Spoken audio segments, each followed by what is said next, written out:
The Rocky Mountain District is the second largest geographical district of the Synod. We are second only to the Northwest District. They have Alaska. We are bigger than Texas.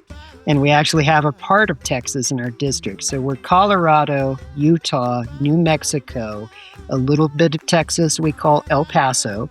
And then we have 2 congregations in Nebraska and 1 in Arizona as well. So it is a ginormous amount of territory to cover. You're listening to The Coffee Hour. I'm Andy Bates. I'm Sarah Golseth. Today, our Getting to Know the Council of Presidents series takes us to the Rocky Mountain District. I think we should have taken a field trip for this one. It would have been fun to go to the Rocky Mountains. Yes. Today's episode of The Coffee Hour is underwritten in part by Concordia University St. Paul. You can learn more about Concordia University St. Paul at csp.edu. Joining us today, the Reverend James Maxwell. He serves as president of the Rocky Mountain District of the Lutheran Church Missouri Synod and Rock of Ages Lutheran Church in Colorado Springs, Colorado. Pastor Maxwell, welcome to the Coffee Hour. Thank you so much for having me on. It is a blessing. We are looking forward to learning about how you serve as president of the Rocky Mountain District and about your service to Rock of Ages Lutheran Church in Colorado Springs as well. Before we talk about all those things, though, we get to talk about you and some of your favorite things. We start off with the lightning round in this series. Are you ready, sir? I suppose so. Let's do it. All right, here we go. Favorite color? Blue. It's a popular one. Mm-hmm. Favorite cuisine? That one is a harder answer. I do not discriminate. I just like food. I like that cuisine. It's a good one. Andy. Yeah. I'm with you. Favorite book? Treasure Island.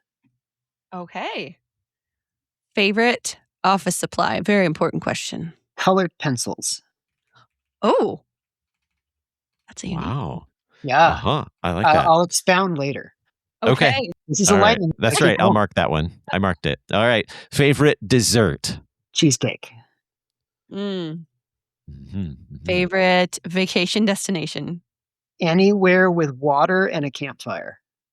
Okay. Yeah. All right. Favorite hymn? Favorite hymn, this was a little bit harder. It's either between Jesus, Savior, Pilot Me, or Abide With Me. Those are 2 really good ones. I can see why you can't choose. All right, last one. Favorite time of day? I'd say later afternoon, early evening. Sunset.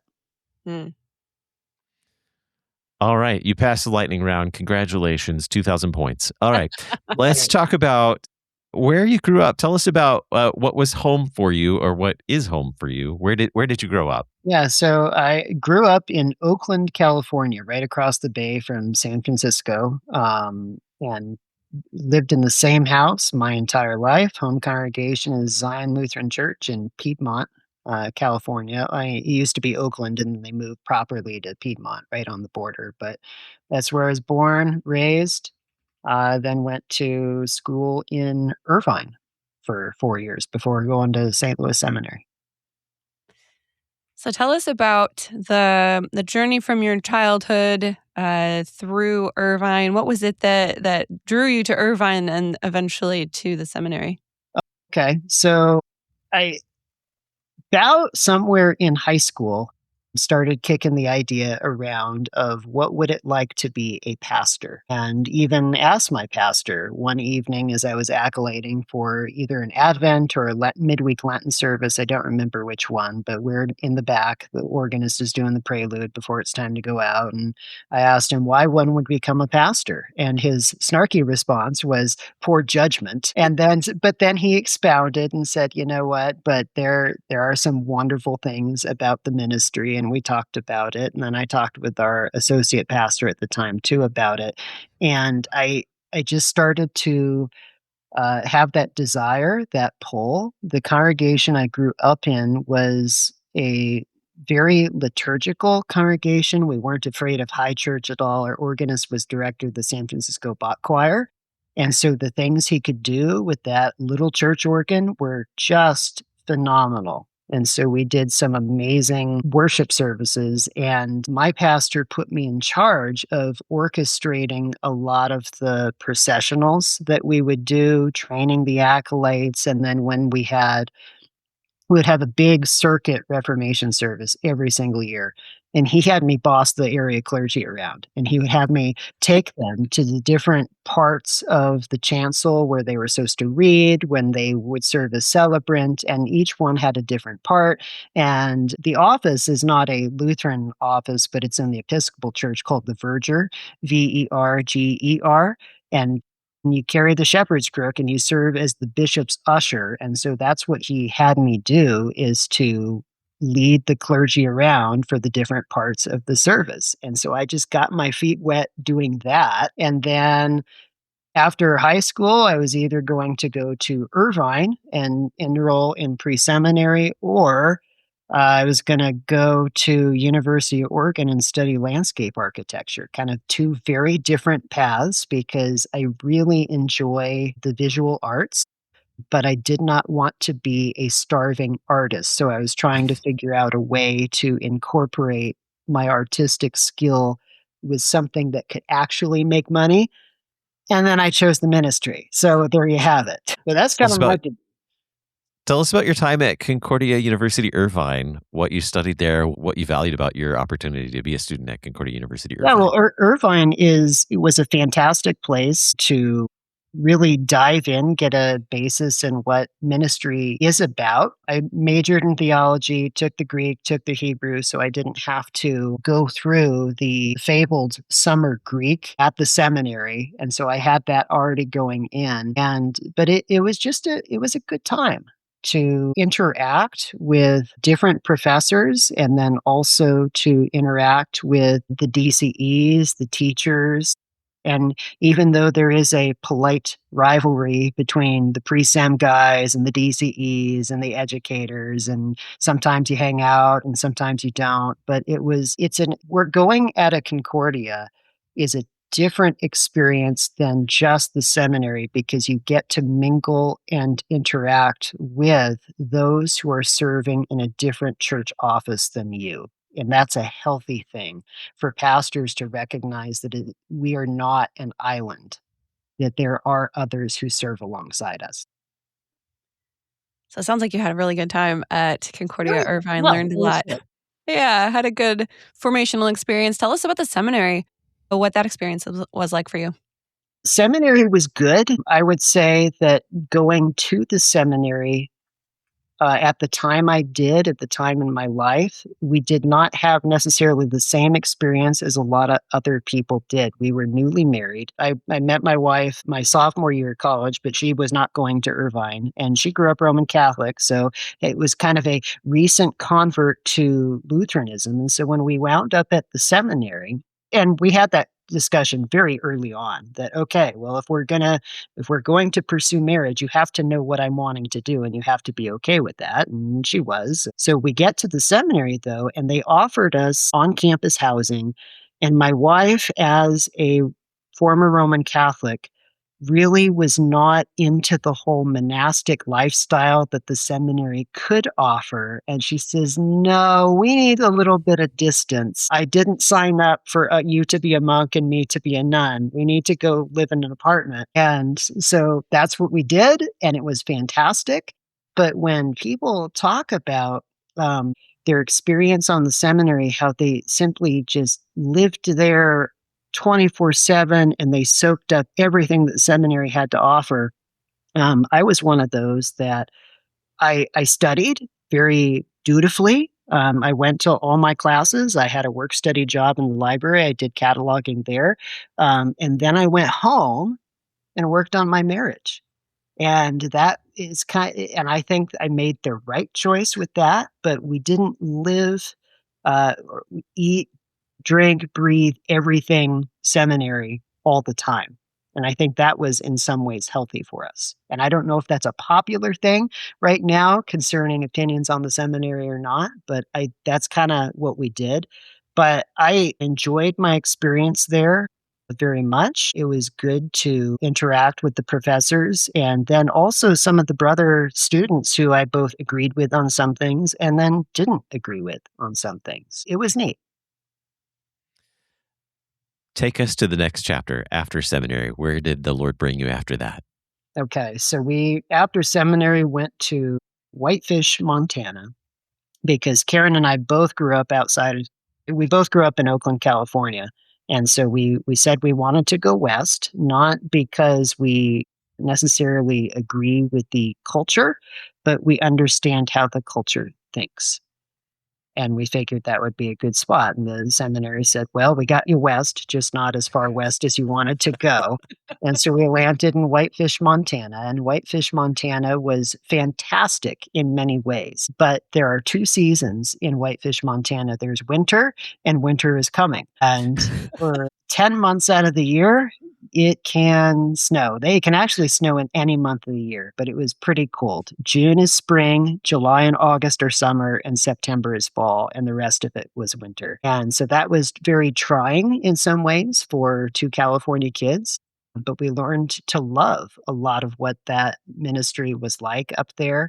And then 4 years later, we got the call to Rock of Ages in Colorado Springs and have been here more or less ever since. Tell us about the congregation that you serve now, Rock of Ages. Tell us a little bit about what you love being a pastor at Rock of Ages and the people you get to serve there. Oh, okay. I enjoy my congregation because we are not a stuffy Lutheran congregation. The people they enjoy coming to church on Sunday morning. And yes, we are a traditional liturgical congregation, but sometimes I wouldn't necessarily say we are rigidly so. During the organ prelude before service, you can hear, even on the live stream, people are talking. You can hear them in the narthex, you can hear them in the sanctuary. They're not stoic. They are even during Lent, they are still genuinely happy to be in the house of the Lord to receive his gifts. And so that's been a good thing with the culture here at my congregation. And I have fed off that and helped to foster that further. And it's been good. They're a fun bunch of people who really enjoy hearing the word, receiving the sacrament, and they don't take themselves very seriously. We take that's kind of our motto here, is we take God very seriously, but not ourselves. We're talking with the Reverend James Maxwell, president of the Rocky Mountain District of the Lutheran Church Missouri Synod. We need to take a quick break. You're listening to The Coffee Hour. I'm Sarah Gulseth. I'm Andy Bates.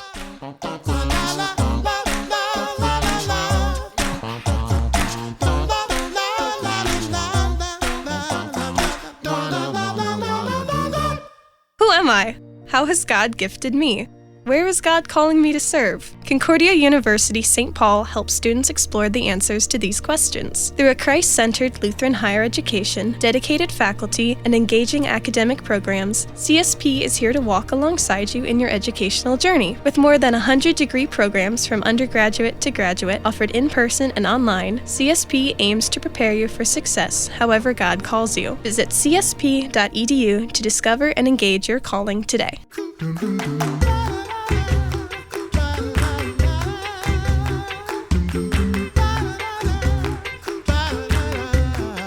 Welcome back to The Coffee Hour. I'm Sarah Gulseth.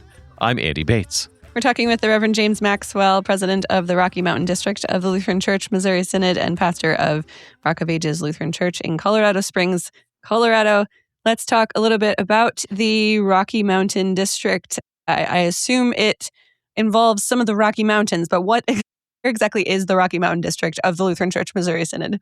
Okay, so the Rocky Mountain District is the second largest geographical district of the Synod. We are second only to the Northwest District, and they cheat because they have Alaska. But we are, and I'm going to say this on radio, I guess, is that we are bigger than Texas. And we actually have a part of Texas in our district. So we're Colorado, Utah, New Mexico, a little bit of Texas we call El Paso. And then we have 2 congregations in Nebraska and 1 in Arizona as well. So it is a ginormous amount of territory to cover. 164 congregations, 2 high schools, 28 schools, 47 preschools. It keeps us busy. Wow. That is quite a territory to cover. So tell us about your duties as president of the Rocky Mountain District of the Lutheran Church Missouri Synod. What does that consist of for you on a regular basis? I I'm supposed to say it's ecclesiastical supervision, right? Oh, But okay. really, it's about visiting the congregations, visiting the ministries, visiting the workers, and making sure that everything that they are taken care of and that they're taking care of their people. Theologically and doctrinally, so as well as practically. The bulk of the problems I run into as I'm out visiting really have less to do with an adherence to false doctrine. I almost never encounter that. That's not to say that I don't. There are always issues that creep in from time to time, but really it's more, they'll say, President Maxwell, as you're visiting with my congregation today, can you somehow bring up in your question and answer with them that it would be good that pastors and our workers could be paid a living wage so that we can continue to serve them. And so really it's troubleshooting those kinds of problems a lot. And out here on the frontier in the West, we don't have the typical Midwestern problem either, where there's a Lutheran church on every corner. We drive hours sometimes between congregations, and many of them are small. And when one of those congregations is vacant, the problem of how do they get another pastor becomes very clear. And so we're constantly trying to troubleshoot, trying to strategize. That's most of what my work consists of, is getting around to the different churches and helping them come up with plans to not just stay open, but also to thrive. How do we do the best we can with what God's given us? How does being involved still in pastoral ministry help inform what you do as a district president? Oh, it gives me a greater joy.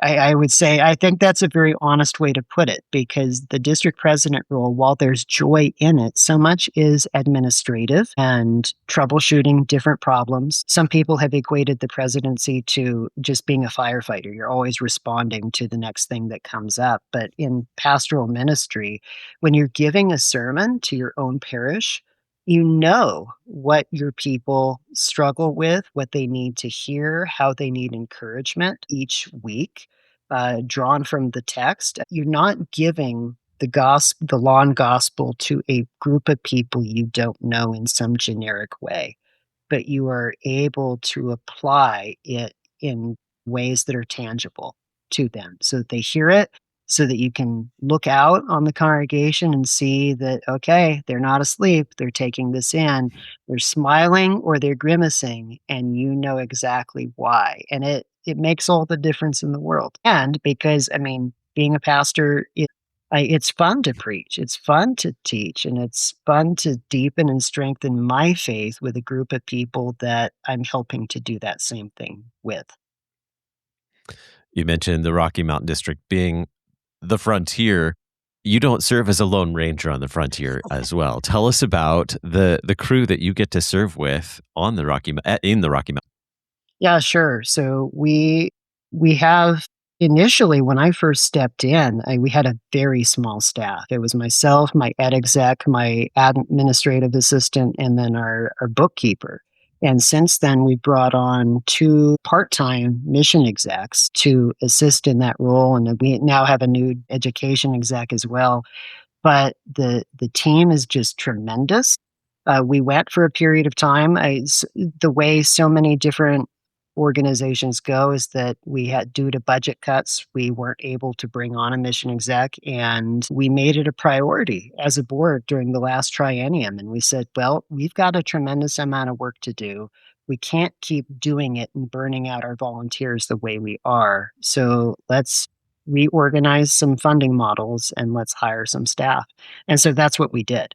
And it's going extremely well. So Pastor Cody, who still serves as a pastor in Alamosa, Colorado, he's part-time doing the missions and advancement sign. Then Deaconess DeGroat, who's in Albuquerque, New Mexico, or outside of Albuquerque. She does the mission side and then also the mercy side of it, leaning into her deaconess training as well. And bringing the 2 of them on, because originally we were looking for a full-time, and neither one of them really was wanting full-time, even though they applied to a full-time position. I went to both and said, hey, would you consider part-time work? And they said, yeah, absolutely. And they have just been a tremendous team. They've been able to accomplish so much in the last year, trying to get things off the ground, as we're really also looking towards Utah to do a tremendous amount of mission work in the state of Utah, because we have the whole state. We only have 11 churches in the whole state of Utah, and several of them need a lot of additional help. There are so many people in Utah, not just with the Mormon population, but also just the non-believers, the unbelievers who need to hear about Jesus in the state of Utah. And it's a mission field in our own backyard. We're going after it. They're coming up with all kinds of plans and neat ideas to do that as well. So it's an exciting time.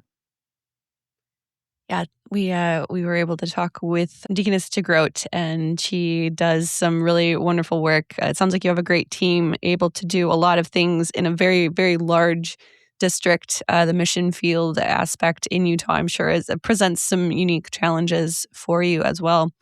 Why are you a pastor in the LCMS today?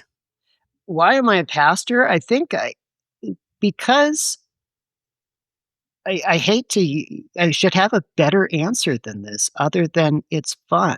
I enjoy it. I enjoy helping people to grow in their relationship with Jesus, to walk with people when they're hurting, and to rejoice with people when they're rejoicing. There's no other quote unquote job that gives you that opportunity. And there are hard parts of being a pastor too, but there is so much joy. And that's different than happiness, of course, but there's a lot of joy to it. I don't know what else I would do. All right, we have just a couple minutes left. I think it's time to go back and unpack a little bit from the lightning round. When we asked about favorite vacation destination, you said anywhere with water and a campfire. How many chairs are around the campfire is the question. So when it's my wife and our 4 kids, there are 6 chairs around the campfire. But we have done larger vacations with friends, and there are more. And sometimes it's just Karen and me, the 2 of us, and that's just fine. There are many times where I've even done a solo trip, and it's just me sitting in a chair by the campfire. And the ability to sit there for hours is amazing. And What's so in your in all of hand? God's creation. What's in your hand while you're sitting by the campfire? Anything? So that depends on the time of day. If it's the morning, it's a cup of coffee. If it's the evening, it could be a beer or a good bourbon. So not All right, so typically a s'more. I'm not really big on s'mores, surprisingly. Okay. Good to know. When we camp at some point. Right, exactly. Random fact. Now, you promised us that there was a story about the colored pencils, so now I have to ask you what that story is. Oh, okay. It's not that deep of a story, but it's basically that I prefer to use color as I'm taking notes or working on projects. And I will alternate between different colors at random. It helps me focus better. And I don't take notes in linear fashion either, but I'm more of a mind map person. So circles and drawings the whole way. It simply helps me focus, it channels my creativity a little bit. And so colored pencils are a great way to do that. I also take notes in different colors all over the place, so I feel that very much. Yeah, all right. Can you spirit? Yep, visual arts. It all makes sense now. Yeah. Well, this has been fun. Another fun episode in getting to know the Council of Presidents. Our guest today, the Reverend James Maxwell. He serves as president of the Rocky Mountain District of the Lutheran Church Missouri Synod and pastor at Rock of Ages Lutheran Church in Colorado Springs, Colorado. Pastor Maxwell, thanks so much for taking time to spend some time with us here on the Coffee Hour today. Yeah, thank you both. Appreciate it. You've been listening to the Coffee Hour. I'm Andy Bates. I'm Sarah Gulseth. The Coffee Hour is a production of KFUO. This program and our station are dependent on listeners just like you. To support KFUO Radio, our podcast, and all the other programming, please make your gift or pledge today at kfuo.org/give and help us continue sharing the good news of Christ for you anytime, anywhere. kfuo.org/give.